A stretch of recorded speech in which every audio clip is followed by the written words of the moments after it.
Recipe সুজির রসমালাই। তো চলুন দেখে নিই কী কী উপকরণ লাগে। এখানে আমি নিয়ে নিয়েছি বড় বাটির 2 বাটি সুজি, আর নিয়েছি 2 বাটি নারকেল কোড়া, 2টো পাটালি গুড়।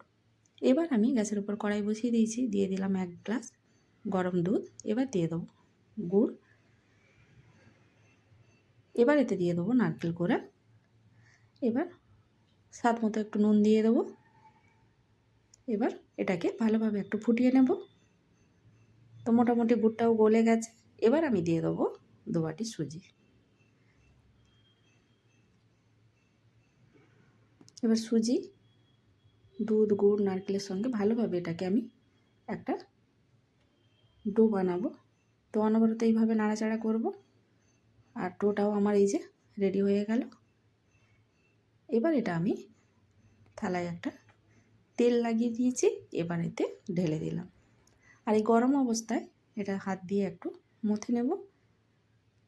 আর নিচের প্রয়োজন মতো শেপ করব। আমি এখানে লম্বা লম্বা সরু সরু একটু ছোটো ছোটো শেপ দিয়ে দিলাম। আর অন্যদিকে গ্যাসে কড়াই বসিয়ে দিয়েছি, দিয়ে দিলাম দুধ। আর আগে থেকে আমি 2 লিটার দুধকে ভালোভাবে জাল দিয়ে নিয়েছিলাম। এবার এটা দিয়ে দিলাম, তাতে দিয়ে দেবো 2টো এলাচ। আর এখানে এইভাবে শেপ দিয়ে নিয়ে নিয়েছি। তো মোটামুটি প্রত্যেকটা আমার এটা বানানো হয়ে গেছে। এবার এই দুধে আমি ছেড়ে দেবো।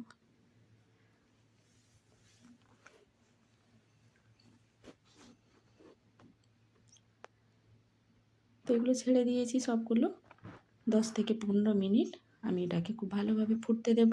আর মাঝে মধ্যে এই স্টিকের সাহায্যে একটু উপর নিচ করে নেব, তাহলে নিচে আর লেগে যাবে না। আর এটা কিন্তু খেতে খুবই সুন্দর লাগে। এটা যদি তেলে ভাজা হয় তাহলে কিন্তু খেতে তাও ভালো লাগবে।